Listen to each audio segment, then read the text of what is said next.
This interview is brought to you by Burn Up Coaching and our 21-day challenge. If you're an entrepreneur or high achiever and you feel stuck or overwhelmed and you want to get that crystal clarity, break through your BS, and be on fire so you can achieve your top goals and dreams, send me a message, chris@beyourgps.com. Would love to talk to you and support you with that.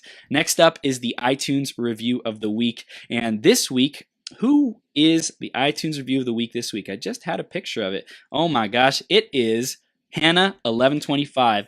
And Hannah says, Chris shows up with such authentic interest in the guest and the audience. Every single show has a golden nugget that I can start implementing in my life right away. It feels like Chris really believes we can all become our greatest self and consistently shows us how. If this isn't in your ear, you're missing out on loads of inspiration, action, and your own greatness. Thanks so much, Hannah. If you are listening right now, you want to give us a review, let us know what we can keep doing that you really love, what we can improve on. Just go to beyourgps.com/iTunes and you can give us a review there, or search Becoming Your Greatest Possible Self on the iTunes Store or on Facebook. Thank you so much in advance for doing that. Appreciate you, and thank you so much for tuning in and just being here to witness these amazing guests and leaders and people who are changing the world.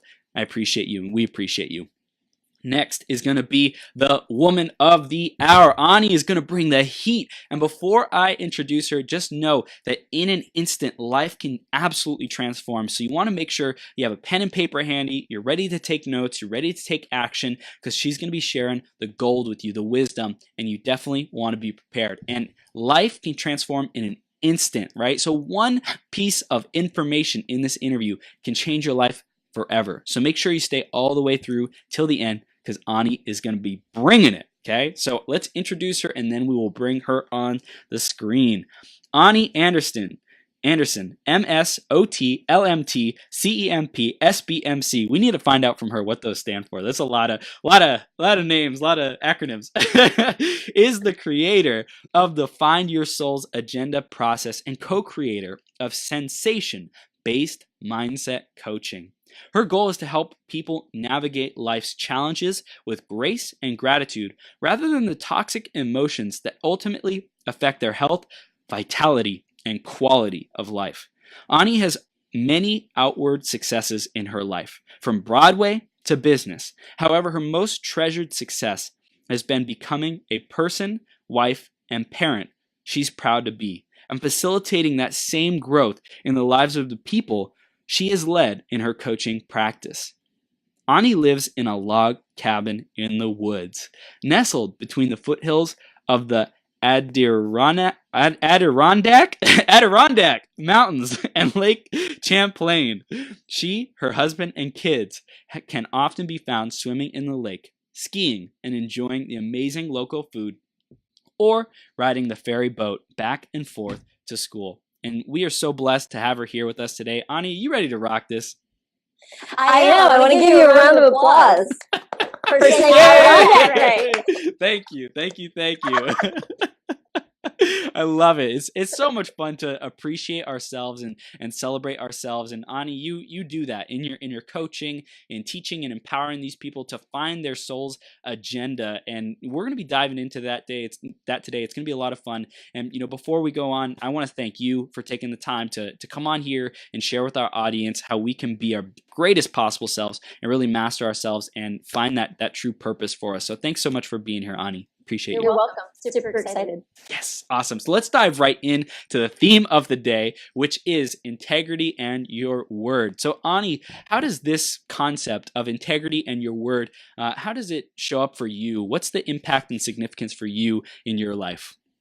I think this is such a great topic. When I saw that this was the topic for today, I was like, yes, what an awesome alignment. It's perfect. Yes. Perfect. I mean, Find Your Soul's Agenda is all about finding your word, your authenticity, and how you describe it. We're going to talk more about that, I'm sure. Yeah. But, for me, living in integrity is like a number one, just like you were talking about and describing in that first hour. Yeah. And for me, I like how you brought up some different definitions of integrity. Mm-hmm. For me, living in integrity means living in alignment with my thoughts, my words, my behavior, and my sensations. When all of those things are in alignment, I consider myself to be in integrity. And that's really the standard that I hold myself to every day, all the time. Am I saying what's going on in my mind? Am I acting on what I'm saying? And does my body agree to? So all of those things go into it for me. Yeah, and that totally relates back to the sensation-based coaching that you do, right? Like that's something that I've never even heard of, but it makes sense, based on the sensations and emotions and feelings. I'm sure we'll get into it. That's a compass. That's a guide. It's a GPS. So I'm sure you'll explain more about it. So let's tap into that a bit. Tell us more about your soul's agenda and just what you stand for, and just kind of an overview, and then we'll go back into the journey and talk about how you got to where we are today. But just to get our audience connected with you a little bit more, tell us about that. I stand for everything being okay and there's nothing wrong with you.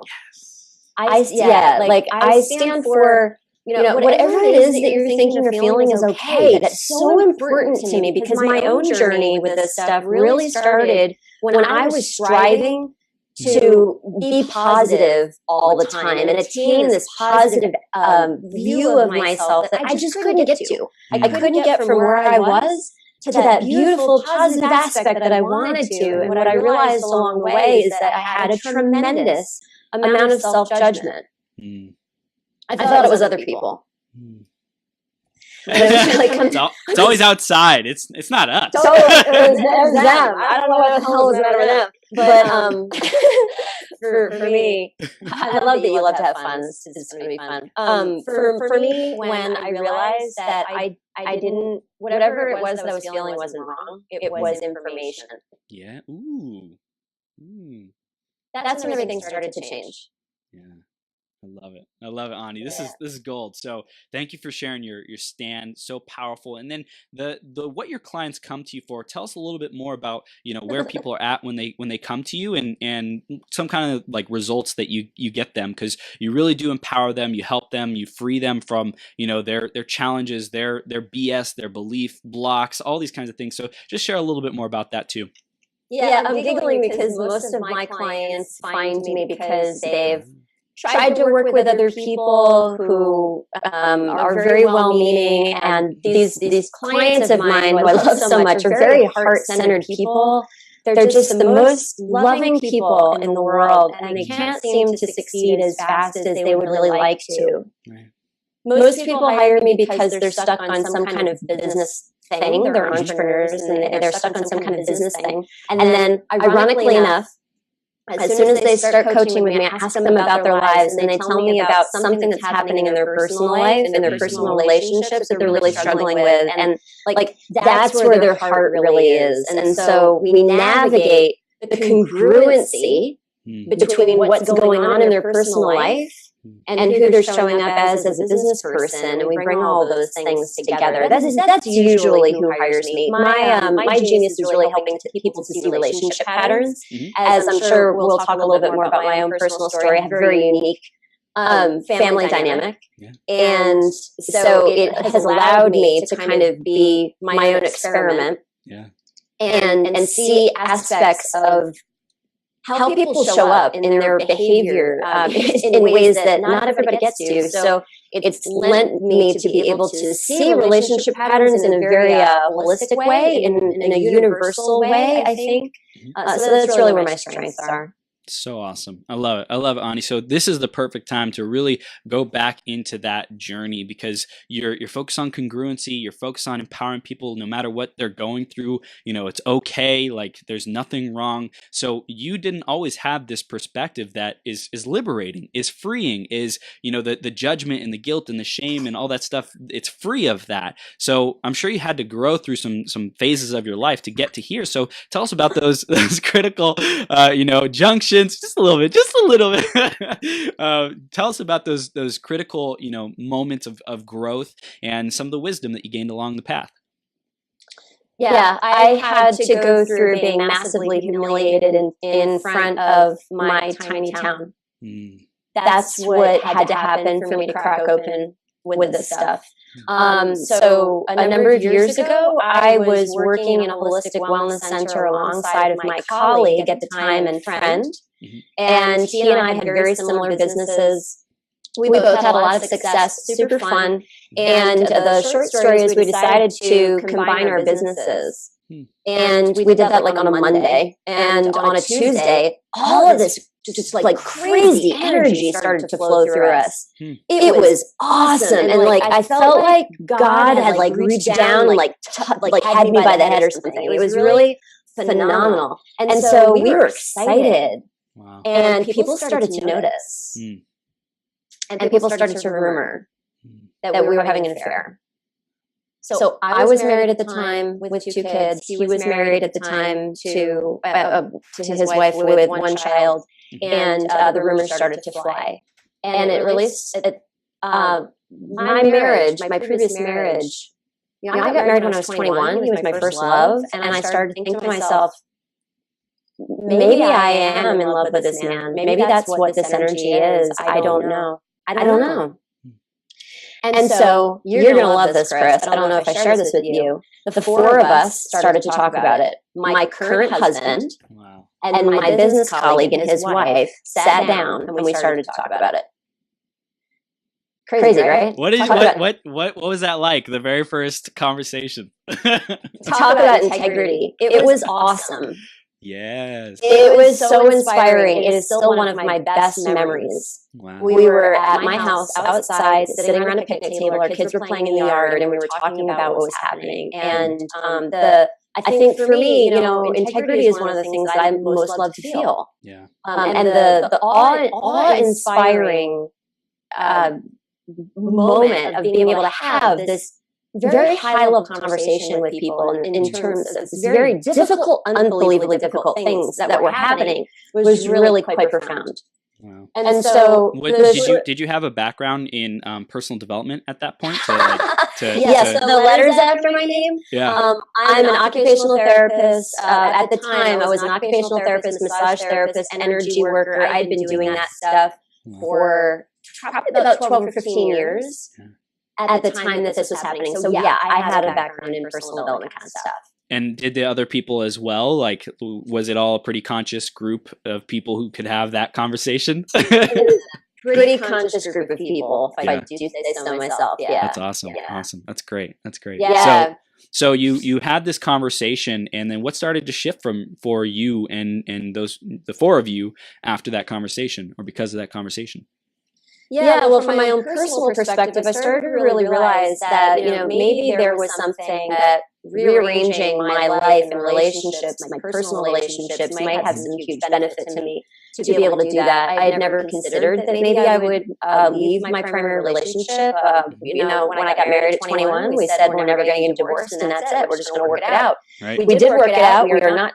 We are divorced in the technical sense, but let me tell you, we are not divorced.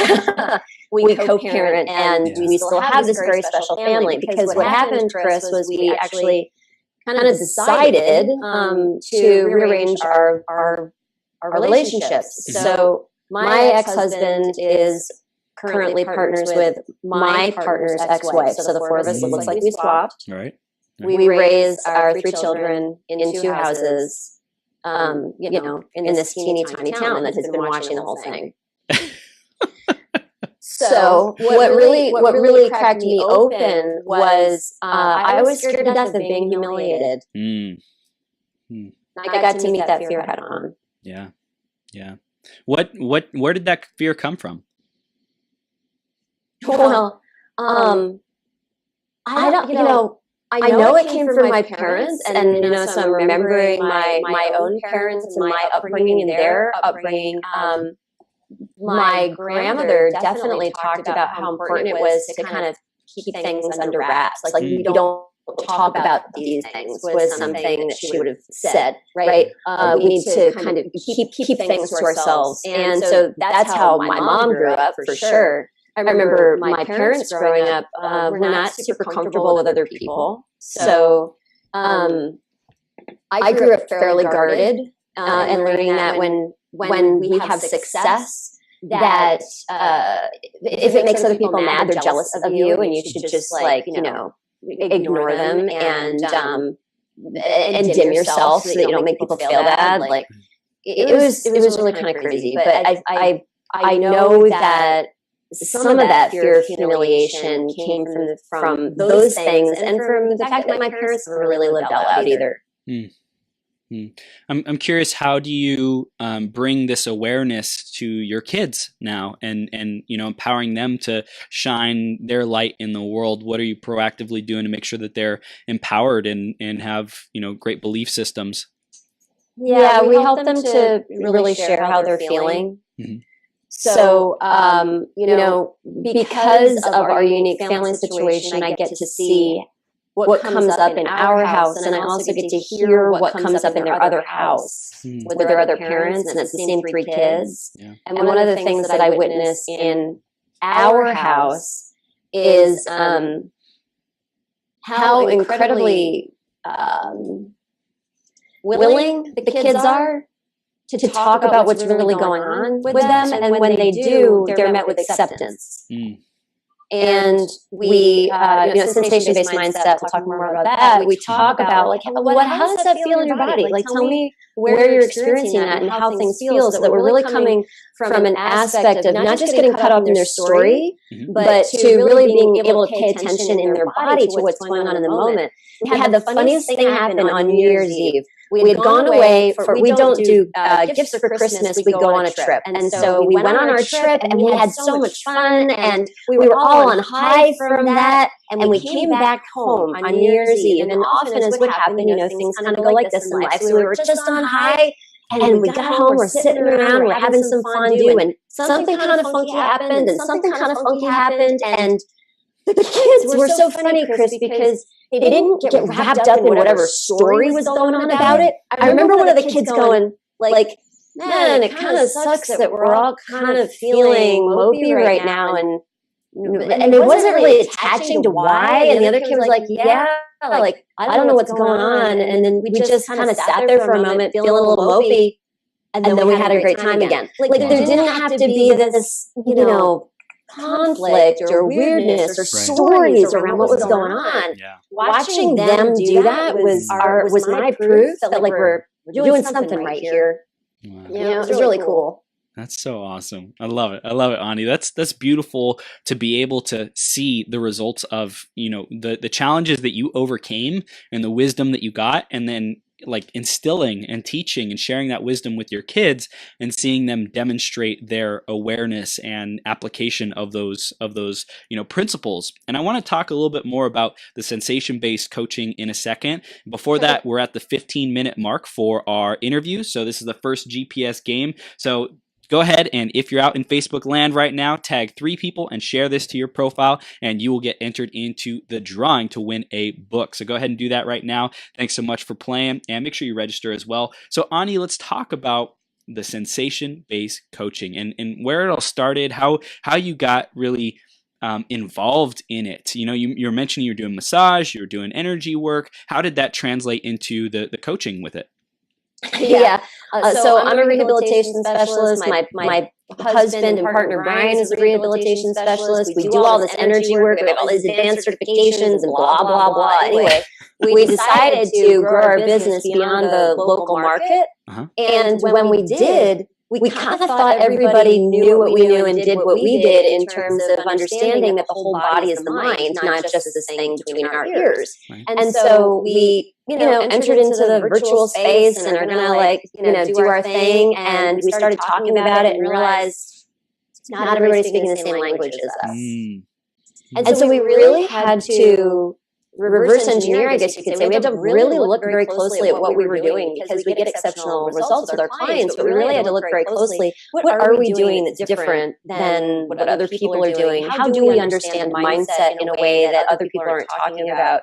And that's how we came up with the term sensation-based mindset, because it really is based on the sensations as the raw data of the nervous system and the knowledge that, yes, our thinking contributes to our behavior, but it's really the sensations that drive our behavior. Like, for example, if you're scared of something, it's not the thought of it being scary that stops us. It's actually the feeling in our body that comes up. Like you were saying before in the first hour about stepping into the uncomfortable. The uncomfortable part is it actually feels uncomfortable. Right. it actually feels like something. Right. So so that's where sensation-based mindset really started and grew from. And so it's when we have, let's say, for example, fears of something happening, we project out a thought of what might happen, a negative situation, negative outcome, and that thought triggers a sensation in our nervous system, a feeling response, an emotional response, sensation response in our nervous system, so that we're like, ugh, that doesn't feel good. And then it causes us to want to change our thought, change our direction, change our behavior, so we don't actually experience that. Would you say that's accurate? It's so very, very close. Okay. The sensation actually happens first. Ah. That's the interesting thing, because we've already made, for example, Chris, are you going to have fun with this interview? Yes. Me too. I'm going to have fun with this interview. We made up our minds about that before we got on the interview, right? Yep. Yeah. Our thalamus gland is actually propagating meaning to our whole system every 10th of a second. Wow. Every 10th of a second, the thalamus gland is propagating meaning to our entire body. Okay. So we've made meaning about what's going to happen tomorrow, today. Hmm. We've made meaning about what's going to happen next month, today. We've already made meaning unless we start changing the meaning. So this is where, as we're talking about changing the meaning, that the sensations and the thoughts really need to be worked with together, within alignment, right? But the sensations actually happen first. Physiologically, they come up through the spinal cord, through the brainstem and into the cortex. And before they come into the cortex, where we go with the thoughts, they're going through the limbic system. So all of our sensory experiences, whether they're happening internally or it's something that is happening in the external that we're feeling or seeing or whatever, hearing, those things are going into the nervous system, up through all of the emotionality, filtering through our beliefs, our history, and all of that stuff. And then they get to the cortex. So, yeah. Wow. So it's like to be able to think a thought of, let's say earning six figures in the first quarter of 2019. It has to go through a bunch of different filters and processes of emotion and sensations before I'm even able to cognate, think the thought of six figures in quarter one. Is that what you're saying? Yeah. Wow. It's pretty wild. Wow. So how does that be generated? How does that generate the feeling first? Because most people think, well, if I think I want six figures in quarter one, or I think I want the relationship of my dreams, then it all results from there. So how does the emotion come first and then the thought of what we want? Yeah, it's actually the sensations. It's actually the sensations that are the raw data. So an emotion, so we've got the sensations and we've got the thoughts. And an emotion is actually the intertwining of those two things. Oh, okay. So for example, when you were sharing the experiment that you did where you were going to go out and kiss beautiful women or something like that. Yep. That was awesome. I totally love that. I totally love that. So that action flew in the face of whatever was going on in your sensory experience, right? You're like, what the hell am I doing? I'm totally freaking out here, but I'm going to do it anyway. Yes. And that's why that concept of I'm totally freaking out, but I'm going to do it anyway works. Because when we do that, we're actually, we're rewiring our nervous system. But we're changing the meaning maker. So all of a sudden, I've started to change the meaning that I associate with all of the sensory input that's coming in. Mm-hmm. I'm changing the meaning. That's why people like you and I, who have gotten used to taking powerful action and flying in the face of fear, have actually changed the meaning. It doesn't, that fear emotion that is thoughts and sensations actually starts to feel like something different. It starts to feel like excitement. Like we feel those things come up and we think, oh, I can do this, or oh, that's excitement, or we start to reframe those things. You've worked through some of these things with your sensations, kind of knowing what amazing things you're doing there. You did it. Yeah. Not everybody can do that. Some people really seriously get stopped by their sensations, and that's where sensation-based mindset is so amazing, because it actually we put a time out and it short circuits that mix-up I'm talking about the thoughts and sensations, where the sensations keep driving the behavior that is not what we really want to create. Because we can short-circuit it by paying attention to the raw data sensory experience. So awesome. So paying attention to that sensory experience, what's a practical way our audience can like start doing that this week? Like what would you recommend to really become aware of that and take different action that produces different results? Let's give them some gold right now, Ani. Yeah, absolutely. So the first step in the process is to become aware. Your sensations are running your life. If you don't understand what's going on, if you can't like pick them apart. So the first step is to become aware. So let's talk about how you can do that better. Okay. Really super easy. When you think a thought or you want to take an action, let's say you said six-figure business. You know that in order to have a six-figure business, you've got to go, let's pick something, do a speaking gig. You're scared of speaking, okay? So you think that thought about the speaking gig and you feel something. Right. Here's what you do. Take a time out, ask two questions. Where am I feeling a sensation in my body? What does that sensation feel like? And when you describe what that sensation feels like, I want you to describe it to me just very descriptively. I say that because sometimes people will go, it feels bad. I don't know what that means. Right? Or it feels uncomfortable. I don't know what that means. So I'm saying two things. Where are you feeling it? You have to identify where. Is it in your gut? Is it in your heart? Is it in your hands? Is it in your head, your eyes, your feet? Where is it? That's really important, actually, from a body-mind standpoint, where the sensations are. Because there's plenty of research to tell us that where the sensations are mean different things. So anyway, where are the sensations? And then what do they feel like? And use very descriptive language to describe that. That's really the first step. Chris, so much can unravel just from doing the first step. It's profound. That's amazing. That's amazing. And the descriptive language would be like I've had some experience with this, something like it's pulsing, or it's sharp, or it's dull, or it's it comes and goes, it's in waves, there's different things like that. That's how they can use better descriptive language, right? Absolutely. That is absolutely 100% accurate. And then just as an added caveat, if you find that you're describing your experience and the descriptive words you're using are really coming more as images, like it feels like a knife in my back. It feels like somebody strangling me. I hear that one a lot. Yeah. That points to some kind of unresolved issue from your past. Wow. The images, because that's how the nervous system actually catalogs more traumatic kinds of things. And by traumatic, I mean, yes, sometimes we're talking about actual trauma. And sometimes we're talking about the trauma of like, nobody replied to your Facebook post all week. And like those things can, because of how we catalog things, they can get held as like energy pockets. Wow. And so when things are coming up as an image, that's really pointing towards need to look deeper. Okay.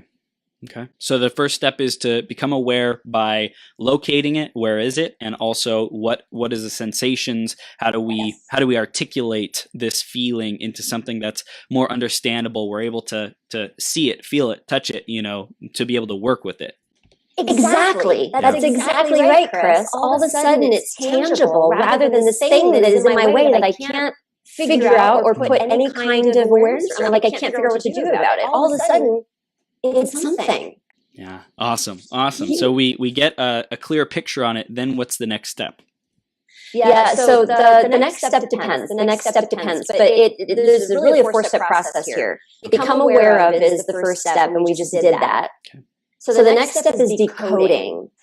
Decoding is kind of like I was talking about, figuring out where that comes from. It helps you to, like I was saying before, unravel these patterns, because we're always operating with sensation and thought, which is an emotional experience. So decoding our sensation allows us to figure out, where is that coming from? Why am I experiencing that? Okay. And then we're going to modify our sensations. This is something that people don't understand we can do, but we can. We can modify our sensory experience. I mean, some people do this really skilled with high levels of skill. I was just reading, the book I'm reading right now is Brendan Bouchard's High Performance book. Do you have it like right there? High Performance Habits, that one.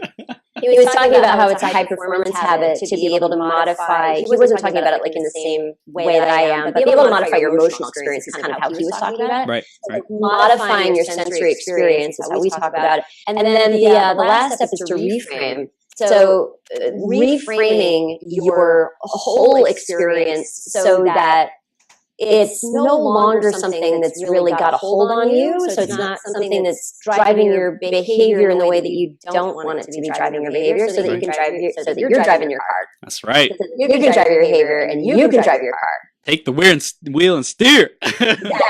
Exactly. I love it. So after going through this process, you're able to really take the sensation and transmute it into what you desire. And it's especially working with you, Ani, people will be able to like build the muscle of being able to do that, of being able to take something and turn it into something else, to turn it into a desirable, positive, uplifting, empowering sensation and experience so that they get the result that they want.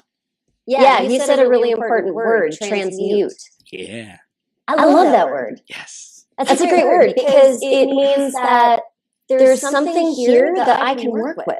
Yeah. And there's something here that everybody can work with. You've already got within you so much that you can work with. So taking what you've got in front of you, working with it, and transmuting it so that you're working with that into something else, I think it's like that's alchemy. That's awesome. Yeah, I love it. I love it. So if there's anything else that we want to cover around the sensation-based coaching, we can dive into that, or we can transition into the Soul's Agenda, finding Soul's Agenda. So I'm going to leave that up to you. And first, we're going to move to the 30-minute game of the GPS interview. So first person to comment after I drop that post in the comments, you'll get entered into a drawing to win a book for the day. Go ahead and do that, and make sure you register for the game as well. So Ani, where did you want to take this next phase of the interview? What are you feeling? What's calling to you right now? Oh, I think it's time to talk about finding your soul's agenda. It's time! I love it. So tell us about the book. Like what inspired you to write it? Why? Why did you feel that now was the time, Ani? So Brian, my husband, and I were sitting in a personal development conference, and the presenter was talking about writing your book. And we've written plenty of stuff, but neither one of us had written an actual like big one. And so we did this mind mapping exercise, and we were going to mind map all the different things we could write books about. So I did mine, and he did his, and I was peeking at his, and he was peeking at mine, and we both leaned over and said, "This is the year that we write the book." Yes. And so we thought we were talking about the same book. We weren't. Just like you're so connected, so in harmony, so masterminding that it like came to you both. No, he was talking about another book. I was talking about this one. So he's like, yes, this is the year that we write the book about sensation-based mindset coaching. And I'm like, no, this is the year we write Soul's Agenda. Usually we are. Usually we're writing right in there. So why did you win this one? What was it that carried the day for this vision? I'm the CEO, Chris. You got the pants. Yeah, no, it was the right decision to make because this is a really juicy process, and it's really easy for people to understand. Yeah. So it's super easy for people to understand. People are doing it by reading the book and then sending me emails and going, "Oh my God, my whole life makes sense. I did the book and I get it." And I was like, wow. I mean, how awesome is that? It still kind of floors me. I love it. So the book is a part of our process. Okay. And the reason that it made sense to do it first, really, Chris, in all honesty, was it's the entry point for many of our clients. And the reason it is because we've been using it for many years. Every single person who comes to coach with us finds their soul agenda, and I'll tell you why. Okay. we understand them so deeply when they do this process with us. We not only know what they're driven to feel, what they really want to feel in their life, and why they're making the decisions that they're making because they want to feel this thing, but we know without a doubt every time when they get stuck why they're getting stuck. Because the soul agenda process is a holistic process. You know, a lot of times, maybe you can relate to this too. In coaching, we're like, come on, dude, go do it. Like, you want that six-figure thing? Like, go do it. And I'm doing this with my hand because it's like one side of the equation. One side of the equation is life is awesome. You have the ability. You have the power. Go do it. That is one side of the equation. The other side of the equation is people get stuck. Sometimes life's hard. Sometimes stuff happens, like all that stuff. So that's like the other side of the equation. The soul agenda process helps us to see the whole equation. It helps us see both sides of an individual, and it helps us to really understand that in language that is unique to them. And so when we do the soul agenda process as a coach and we watch a person going through their process, we know what's going on with them like all the time. It's incredibly telling. And so we wanted to do this book first because we knew it could make a huge impact with people, because it's a powerful process that we use. And we wanted to inspire other coaches to look at maybe using this too. It's like having a little bit of a magic, crystal ball when you're working with people. It's really cool. That's amazing. So this process, was it developed by you and your husband? Like how did it get born? Like we got that, it got put into the book. It was the time you felt like, this book, it's time to share this idea and, to help your clients, and for the people who are, just finding out about you, it's something that they can take themselves through, and also other coaches can use this methodology as well to benefit their clients. So how did the idea itself get born, and you guys start using it? Yeah, so as I was describing, I have my background in therapeutics. I'd been working with clients for quite some time. Mm-hmm. And then this thing happened with my personal life, and we got divorced, we reshifted our relationships, and I crashed huge. I emotionally just crumbled. And in that place, I questioned everything. I was already kind of thinking to myself it was time to transition. I didn't completely understand what I wanted to do, but I knew that my job wasn't going to look exactly the same. I knew I didn't want my job to look like it was looking, and then my life fell apart. So it was really time to figure that out. So I took a number of assessments, and I was trying to figure it out. And the assessments, I just couldn't, it wasn't really landing for me. I wasn't resonating, honestly, with the results. And so I started to take some purpose courses. And I took the first one, and I weighed it against what the assessments were saying. And I was like, okay, the results are similar, but I still have no freaking idea who that person is that they're describing. Like it's not me. I don't know who that is. Okay, I couldn't figure it out. So I took another purpose course. Same thing. It was so frustrating. The results were describing this person that was a confident leader, respected in her field.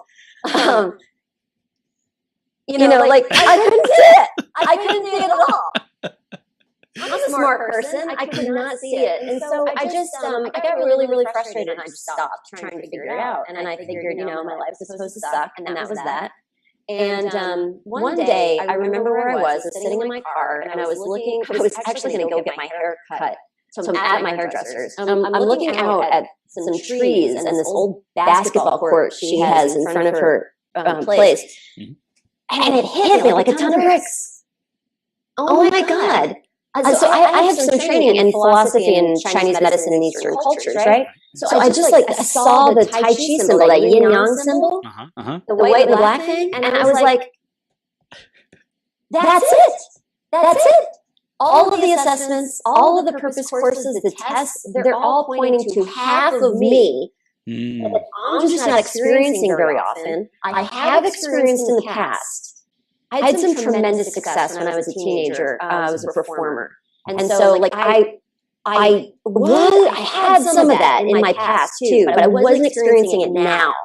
And when this light bulb kind of went off, it occurred to me that I was experiencing my life in direct opposite of those assessments and those results. It's like two sides of a quarter. You know, like one side of the coin was this stuff like, you know, respected leader in your field, blah, blah, blah. And the other side was person who can't get her shit together. You know, like that was me. And the reason that I couldn't get from where I was to where I wanted to be was because I couldn't embrace that light aspect of myself, that higher vision of myself. Like I couldn't embrace it at all. I didn't think it was me. So what happened that you had that success as a performer, and then like you disowned that you have that power? Like where did that happen? I had to leave an abusive home situation. And I was for 17 years really pissed about it. Wow. Yeah. So along with that being pissed, you made it mean something about yourself or success or, you know, something like that. Life in general, God, the universe, and you name it, Chris. I was making meaning out of the whole thing. And we know from our conversation that what was happening was my thalamus gland was propagating that meaning to my whole body and through my entire life. Bleep, bleep, bleep. And I had to start changing the meaning I was making. So actually, that's when I found coaching, Chris. I didn't know about coaching before I found out about coaching just before my epiphany. Okay. I went to coaching as a last resort. When I really hit rock bottom, I went to what I knew, which was therapy and energy work. Yeah. And I couldn't get the help I needed. Wow. It was coaching that turned it around for me. And part of the reason I wasn't going to go to coaching was because I was up on my high pedestal. I'm a therapist. Life coaching is regulated, blah, blah, blah. Wah, wah, wah. And I learned so much. Yeah. Yeah. What was available in coaching that wasn't available or as available in the energy work? Because, you know, like some people say, well, if you have these deep blocks and that kind of stuff, go to energy work. And then some people say go to coaching, and there's more like therapy, timeline therapy, go heal that inner child. So I'm just curious how you saw those worlds come together. Yeah, I'll tell you, it's just like what we're talking about with these two aspects of life, that we live in a world of duality. And it's been my experience as a therapist and as a coach that there's a therapeutic paradigm. But the therapeutic paradigm is something has happened to you and we can get you back to baseline. Okay? Something happened to you, we can get you back to baseline. And coaching is about where are you now, where do you want to be? Yeah. Traditionally. So there are some coaches who also dip into the past therapeutically to help somebody move forward. Yeah. Yeah. And there are some therapists who are kind of coachy therapists or have a little bit of that spice in them who will be like, how can we optimize this? Right? But traditionally, the therapeutic paradigm gets somebody from something happened back to baseline, and coaching works from where are you to where you want to go. Wow. That's awesome. So with getting this message out of finding your soul's agenda, like what do you see is possible for people, you know, especially in 2019, people are setting New Year's resolutions if they're just hearing this now, or, you know, they're going into the year and they want to create an amazing life for themselves. What's possible when they really engage with this stuff? Yeah, I think this information is especially important for people who don't have a compass for their decision making. They're kind of going willy-nilly. I think this information is important for anyone. I know this information is super important for anyone who finds themselves at any point asking what's wrong with me or what's wrong with my life.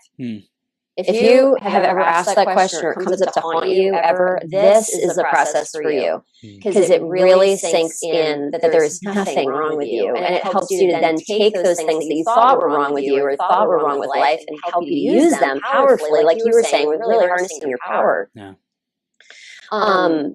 So, you know, I would highly encourage anybody as they're thinking about who they want to be in this new year. If you feel like as you move forward, you're dragging a bag of bricks or something, like this is stuff to look into. This is a this is a therapeutic coaching kind of thing. We are looking at how to go forward. We're definitely looking at what has gone on so that you can move forward more efficiently. How did you evolve in the book writing process? Do we have to talk about that? you said that maybe, what did you say in the first hour? Something about talking about something uncomfortable. Okay, Chris, here we go. You ready? Yes. My first coach, I was like, I don't understand my purpose. And he's like, you know, he used to just tell me stuff. I don't even remember what he used to say until one day I'm whining about it again. And he goes, damn it, Melanie, you are a clear channel. And I'm like, I don't know what that means. What does that mean? Right? Followed by my next coach, who's like, your power is in your strength, is in your ability to like channel clear information. I'm like, I don't get it. So literally, Chris, I decided I wanted to write the book. I put it in my calendar for 3 hours a week. I sat down and I wrote the damn thing. Yeah. And it was the easiest thing I've ever done in my life. When you owned it. It was so easy. I was just like, I made an outline because I knew like the topics I wanted to talk about, and then the book wrote itself. So I was reading, I got the paperback and I was looking through it. I was like, I kind of like this book. Like, it was really funny because I had a moment of freak out. Like my only moment of freak out in the book writing process was after the whole thing was done and I sent it to the layout designer. And I had this half a day where I was like, oh my God, I didn't write a technical book. I'm a trained individual. I could have written a book that had lots of research in it, but I didn't. I wrote a book that has a lot of personal story in it. And you'll love this. Like an hour after I was in the crux of my freak out, a friend who was reading my manuscript texted me and she said, Ani, thank you for writing this book the way that you wrote it. The way that you've written it has allowed me to really become more vulnerable with myself. And I really appreciate how you wrote it. And I was like, oh, okay. Awesome. There we go. That's awesome. And we have Janice who's in the audience as well. She said the book is amazing. So we're hearing, you know, the shouts of agreement from the audience saying they love it too. So that's awesome. And what would you say is what sets it apart from other books? Like, why do people really need to get their hands on it today to start reading it, to get this insight and this awareness and to be able to take action on these? It's not a book that's going to try to shove you into being more positive. So if you've ever struggled with that, it's not going to do that. I think it's a really refreshing book that actually talks about life in a way that talks about both sides. And I don't see that all the time. I am definitely talking about how you can enjoy the life that you want to live and be your greatest possible self. We're talking about that. But we're talking about how there isn't actually good and bad. We're talking about how we make meaning based on how we learn to judge of what's good and bad. So this book is not going to shove you into a paradigm of more like, you know, it's like, I just can't take power positive thinking one more second because I can't do it. Like if that's you, this book is really a breath of fresh air. It's a big out breath. So that you can actually be positive and feel positive and make a positive impact in the world. Right. And not so much like stressed out to be positive, because that's like you have to do this to be able to achieve your goals and dreams. Like, okay, not really. Like it's about being okay with what is, you know, and being able to flow with that and like, okay, how do you respond? How do you transmute? Going back to that word, how do you transmute what is and turn it into something that's even better, even more fueling, even more exciting and uplifting. So that's really, really awesome. Yeah. Thanks. Yeah. I mean, a lot of the clients who find me are either exhausted or brimming with frustration. They just can't take it anymore. I mean, that was me. I was like crabby, just like, I cannot take it anymore. Or it's depleting. It's so exhausting because we really are trying. We're really trying, and we just can't seem to figure it out. Yeah. Well, I know I'm like taking a real interest in this because I spent a couple years of my life when I like resented personal development because I felt like I'd poured, tens of thousands of dollars into it and I wasn't getting the results that I wanted. I'm like, what the F? Totally. I felt like I was putting so much energy in and working so hard. And I think that this is definitely a breath of fresh air and empowering people to like see it from a different perspective, a more holistic, non-judgmental perspective, which is super awesome. And I want to ask to our audience, people who are tuning in right now, what has been your biggest takeaway from Ani's interview right now? And this is the third GPS game. So if you respond and you win this, you'll get a chance to win a free self-help book. So go ahead and put that in the comments right now. We want to hear what your biggest takeaway is from this. And Ani, I want to hear like, as far as your vision for the world, what's possible when everyone really discovers their soul's agenda? I want you to really step into like that you are bringing this gold to the world, to like you, like I don't want to say you're the savior, but like that's the energy I really want you to step into, that you are the one who's championing this, who's making the difference, and you get to bring this to people. Like what's possible when we have that kind of a world? Yeah, well, it's kind of making me emotional, right? Think about it. Yeah. We have a world where people don't hurt each other anymore, where we respect each other's differences and can look at them and appreciate them. We have a world where people don't have to drug and do things that hurt themselves. We have a world where people don't hurt themselves anymore. Yeah. Or other people. I mean, that's really what it comes down to, I think.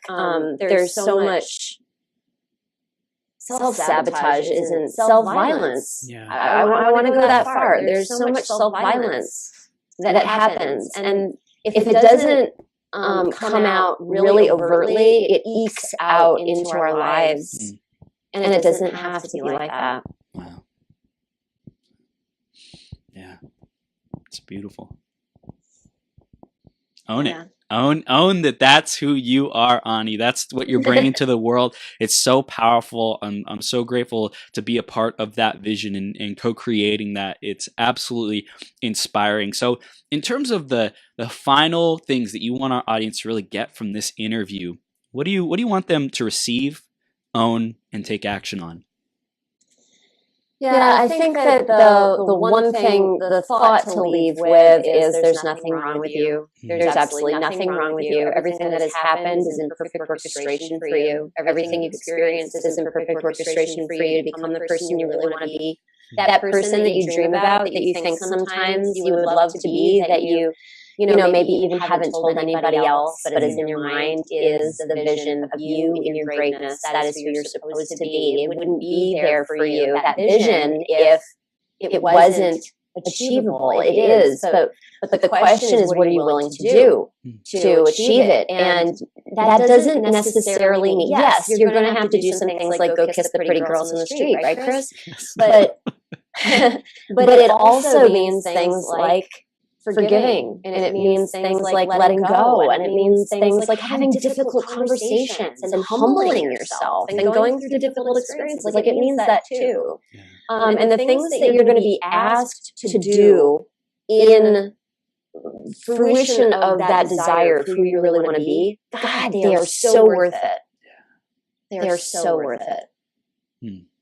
I love it. I love it, Ani. You are absolutely preaching to the choir right now. I'm hearing it. I'm receiving it. This is beautiful. And our audience is loving this too. They're loving your message. It's a breath of fresh air. And they want to know how they can stay connected with you, how they can take the next step. Where do they get the book? Let's tell them, Ani. How do they do that? It's super easy.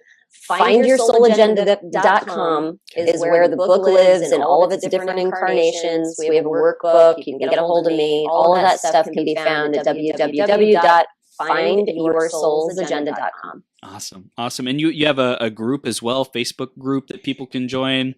Yeah, we have the Soul's Agenda Circle, so you can, put that in the search bar of Facebook and find us. It's just a really wonderful group, like Janice will tell you, of heart-centered people who are really intentional with life and want to make a difference. Yeah, I think that community is so powerful these days, you know, to not feel like you're on your own. If you want a a sandbox to go practice these principles, to have conversations with people like Ani and other amazing human beings, go join that group. Go find out what you can learn, how you can grow, how you can discover your soul's agenda. Contact Ani. Let her know that you heard this interview, you love the work that she's doing, and go buy her book as well, findyoursoulsagenda.com. And Ani, thank you so much for being here and sharing your light and your love with us and our audience and the world as a whole.